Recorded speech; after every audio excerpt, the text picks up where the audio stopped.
नमस्कार मंडळी, मी तुमचा लाडका मित्र वरद विजय चव्हाण आणि मी तुम्हा सर्वांचं माझ्या यूट्यूब चॅनलमध्ये स्वागत करत आहे.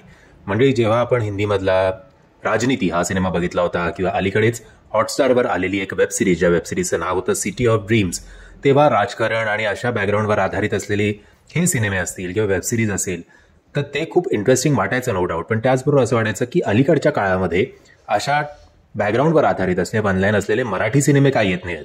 काही कदाचित आले सुद्धा असतील, बट जसे अनेक मराठी सिनेमे कधी येतात कधी जातात आपल्याला कळत नाही, तसं सुद्धा असू शकेल. त्यामुळे मला ते माहिती नसावं. बट या प्रश्नाचं उत्तर आत्ता तरी एका सिनेमाच्या माध्यमातून आपल्याला मिळणार आहे. हा सिनेमा रिलीज होणार आहे 9 फेब्रुवारी 2024ला आणि या सिनेमाचं नाव आहे लोकशाही.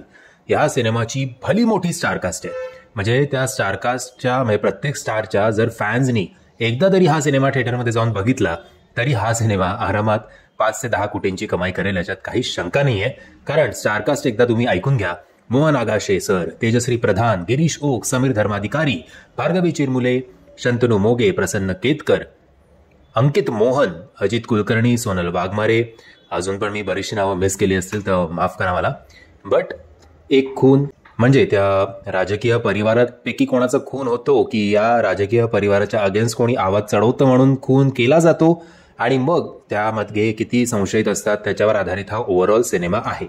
ट्रेलर बघितल्यानंतर नक्की कोणाचा खून झालाय बुवा हे काही माझ्या तरी लक्षात आलेलं नाहीये आणि संशयित कोण आहे तर तेही कळत नाहीये. फक्त त्यातल्या त्यात ग्रे शेड असलेली भार्गवी चिरमुले, तिच्या एकंदरीत जे काही वाक्य आपल्याला ट्रेलरमध्ये ऐकायला मिळतात त्याच्यावरनं असं वाटतंय की कदाचित ही असू शकते. त्याचबरोबर शंतनू मोगे पण असू शकतो बुवा, काही कळत नाहीये. आणि जे या फॅमिलीचे हेड कोण असतील तर मोहन आगाशे सर. आता बघूया की कसं, I think he love story पण वाटते बहुतेक तेजश्री प्रधान आणि अंकित मोहन मधली.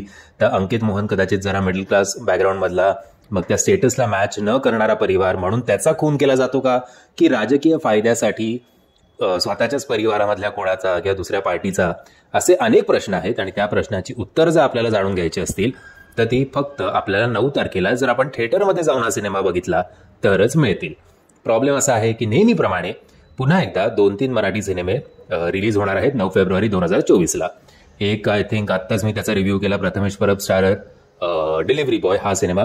अजून पण कुठला होत असेल तर माहिती नाही, पण आपण बाय डिफॉल्ट असं धरूनच चालूया की प्रत्येक आठवड्याला 3 मराठी सिनेमे तरी यायलाच पाहिजेत बुवा. आणि मग आपण प्रेक्षकांवर बिल फाडतो की बाबा प्रेक्षक आमचे एवढे सिनेमे का बघत नाहीत बुवा, तर कसे बघणार. असो, सो ओव्हरऑल एक चांगलं ऍक्टिंग ओरिएंटेड, फेस व्हॅल्यू असलेले, प्रत्येक कलाकाराचे फॅन असलेला हा सिनेमा, असलेला नाही माफ करा, हा सिनेमा आपल्या भेटीला 9 तारखेला येणार आहे. सो नो डाऊट फ्रेम तरी आपण ज्या स्टारला जितकं प्रेम करतो त्या प्रेमापोटी तरी एकदा हा सिनेमा बघायला पाहिजे असं मला असं वाटतंय. राहून बघूया. तुम्ही जरा ट्रेलर बघितला नसेल तर त्याची लिंक मी तुम्हाला खाली डिस्क्रिप्शन बॉक्समध्ये देतोय. ट्रेलर बघितल्यानंतर तुम्हाला काय वाटतं या सिनेमाबद्दल कमेंटच्या माध्यमातून कळवा. आणि जर तुम्हाला हा व्हिडिओ आवडला असेल तर प्लीज या व्हिडिओला लाईक, शेअर आणि चॅनलला सबस्क्राईब करायला विसरू नका. जय हिंद, जय महाराष्ट्र.